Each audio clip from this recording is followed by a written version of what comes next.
নমস্কাৰ আজি 15 জুলাই অসমৰ লগতে ভাৰতৰ বিভিন্ন প্ৰান্তৰ পৰা ৰাতিপুৱাৰ কেইবাটাও খবৰ আহি পৰিছে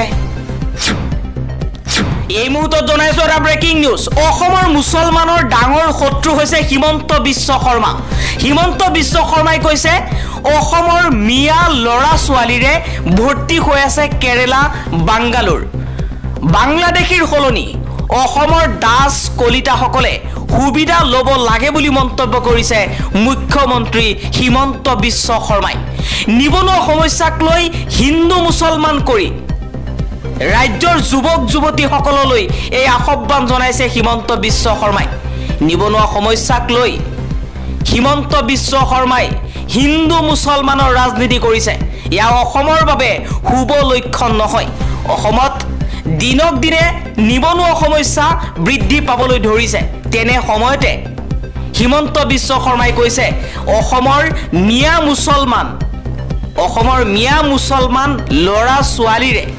কেৰেলা বাংগালোৰ ভৰ্তি হৈ আছে এতিয়া সেই নিবনুৱাৰ ঠাইত সেই মিয়া মুছলমানৰ ঠাইত অসমৰ দাস কলিতা সকলে গৈ কাম কৰিব লাগে আৰু সুবিধা ল'ব লাগে বুলি মন্তব্য কৰিছে হিমন্ত বিশ্ব শৰ্মাই এজন মুখ্যমন্ত্ৰী হৈ ৰাজ্যৰ মুছলমান সকলক এটা চকুৰে চোৱা আৰু হিন্দু মানুহক আন এটা চকুৰে চোৱা কেতিয়াও শুভা নাপায় এজন মুখ্যমন্ত্ৰী হিচাপে ৰাজ্যত যিমানবোৰ জাতি জনগোষ্ঠীৰ মানুহ আছে সকলোকে সমান চকুৰে চোৱা উচিত কিন্তু অসমত ইমানেই নিবনুৱা সমস্যা বৃদ্ধি পাইছে যে অসমত সেই পৰ্যায়ৰ হা সুবিধা নাই উদ্যোগ নাই যে লৰা ছোৱালীয়ে কাম কৰিব এতিয়া মুছলমান লৰা ছোৱালীয়ে কেৰেলা বাংগালোৰত গৈ কাম কৰি আছে হেতু দেখিব নোৱাৰা হৈছে হিমন্ত বিশ্ব শৰ্মা এতিয়া হিমন্ত বিশ্ব শৰ্মাই কৈছে যে মিয়া লৰা ছোৱালীয়ে কেৰেলা বাংগালোৰত গৈ কাম কৰি আছে এতিয়া সেই ঠাইত অসমৰ দাস কলিতা সকলে হিন্দু লৰা ছোৱালীয়ে সুবিধা ল'ব লাগে চৰম সীমা অতিক্ৰম কৰিছে অসমৰ মুখ্যমন্ত্ৰী হিমন্ত বিশ্ব শৰ্মাই এজন মুখ্যমন্ত্ৰী হিচাপে তেও সমানভাৱে সকলোকে চাব লাগে কিন্তু তেনে নকৰি তেও হিন্দুত্ববাদী ৰাজনীতি কৰি অসমখনক সাম্প্ৰদায়িক সংঘৰ্ষৰ মাজলৈ ঠেলি দিব বিচাৰিছে মই বিৰোধী হলেও চৰকাৰৰ শত্ৰু নহয় ৰাইজৰ প্ৰতিনিধিহে চৰকাৰে আমাক ৰাইজৰ কণ্ঠ হিচাপে জ্ঞান কৰক এবাৰ এই মন্তব্য কৰিছে গৌৰৱ গগৈয়ে লগতে কৈছে বিজেপিৰ হিন্দুত্ববাদী ৰাজনীতি ভয় আৰু শংকাৰ ওপৰত নিৰ্ভৰশীল হিন্দু ধৰ্মৰ আবেগ দেখুৱাই ভোট খুজিলে সমাজে গ্ৰহণ নকৰে আমি বিৰোধী হলেও চৰকাৰৰ শত্ৰু নহয় অসমৰ বানপানীৰ বাবে পেকেজ নালাগে আঁচনি দিয়ক চৰকাৰে নিজেই পেপাৰ লিক কৰে আৰু নিজেই ফলাফলত বিসংগতি কৰে সিবিআই ইডিক নিজৰ ৰাজনীতিৰ অংশ হিচাপে ব্যৱহাৰ কৰে বিজেপিয়ে কোনো অপৰাধী বিজেপিত যোগদান কৰিলেই গুছৰ নোখোৱা হৈ যায় সংসদৰ গুৰু দায়িত্ব গ্ৰহণ কৰি সাংসদ গৌৰৱ গগৈৰ কেইবাটাও গুৰুত্বপূৰ্ণ মন্তব্য মই নিৰ্বাচনত জিকিলেও টাইগাৰ হাৰিলেও tiger don't worry tiger will come back নিজকে বাগৰ লগত তুলনা কৰি মৌলানা বদৰুদ্দিন আজমলৰ এই মন্তব্য ধুবুৰীৰ বান বিধ্বস্ত অঞ্চলে ঘূৰি এই মন্তব্য কৰিছে আজমলে বাগমাৰাত বৰ্ণাঢ্যৰ খবৰ লৈ সাংসদ ৰকিবুল হুছেইন বিজেপি কংগ্ৰেছক আজমলৰ তীব্ৰ কটাক্ষ ইংলেণ্ডক পৰাস্ত কৰি ইউৰো কাপ আজৰিলে স্পেইনে 2-1 গলৰ ব্যৱধানত স্পেইনৰ জয়লাভ গৰুক বেজি দি ৰুখত পৰিছে মন্ত্ৰী অতুল বৰা গোলাঘাট আৰক্ষী থানাত মন্ত্ৰী অতুল বৰাৰ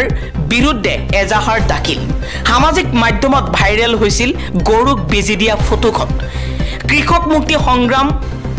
সমিতিৰ গোলাঘাট জিলা সমিতিয়ে দাখিল কৰিছে অতুল বৰাৰ বিৰুদ্ধে এজাহাৰ যি পুখুৰীৰ পানী নাখায় সেই পুখুৰীৰ পাৰলৈ নগল ৰাহুল গান্ধী সকলো নগল কেৱল ৰাহুল গান্ধী হয় দেশৰ আটাইতকৈ ধনী ব্যক্তি উদ্যোগপতি মুকেশ আম্বানীৰ বিয়াত কোন নগল সকলো অভিনেতাৰ পৰা আৰম্ভ কৰি সেলিব্ৰিটিলৈকে প্ৰধানমন্ত্ৰী নৰেন্দ্ৰ মোদীয়েও মুকেশ আম্বানীৰ পুত্ৰৰ বিয়াত উপস্থিত হৈছিল তেনে সময়তে এক প্ৰশ্ন হৈছিল যে ৰাহুল গান্ধীয়ে মুকেশ আম্বানীৰ পুত্ৰৰ বিয়া খাবলৈ যাবনে কিন্তু নগল তেওঁৰ নিজৰ স্থিতিত তেওঁ অটল যি পুখুৰীৰ পানী নাখায় সেই পুখুৰীৰ পাৰলৈ নগল ৰাহুল গান্ধী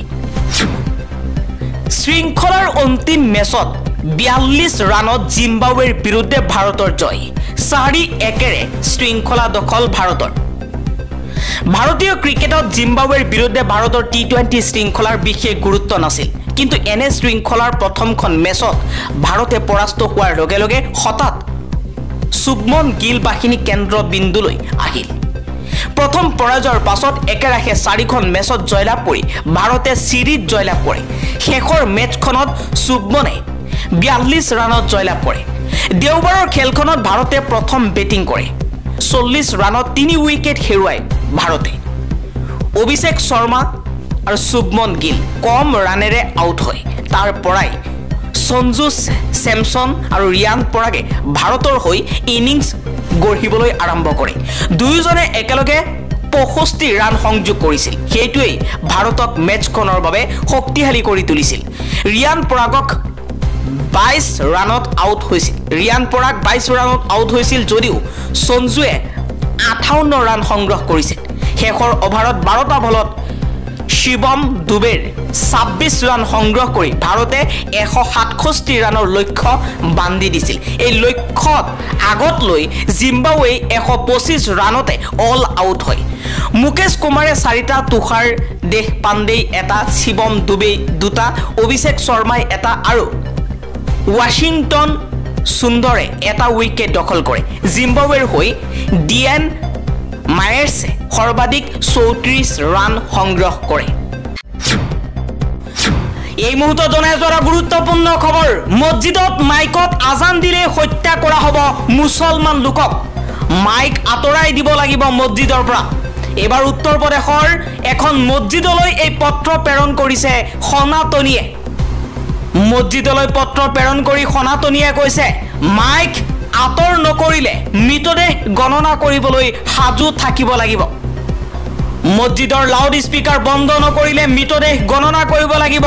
এনে এক ভাবুকিৰ পত্ৰ এতিয়া আতংক বিয়পাই তুলিছে উত্তৰ প্ৰদেশৰ গাজিয়াবাদ জিলা যদিও চিঠিখনত কাৰো নাম লিখা নাই তথাপিও তলত সনাতনী বুলি লিখা হৈছে সেইবাবে এতিয়া প্ৰশ্ন হৈছে কোনো হিন্দু সংগঠনে এই চিঠিখন লিখিছে নেকি দুষ্ট চক্ৰৰ ৰাজনৈতিক উদ্দেশ্য সিদ্ধিৰ বাবে আকৌ এবাৰ অশান্তি তথা সাম্প্ৰদায়িক সংঘৰ্ষৰ সৃষ্টি কৰিব খুজিছে নেকি উত্তৰ প্ৰদেশত ইয়াৰ পিছতে এতিয়া মছজিদৰ নিৰাপত্তাৰ বাবে বৃহৎ আৰক্ষী বাহিনী মোতায়েন কৰা হৈছে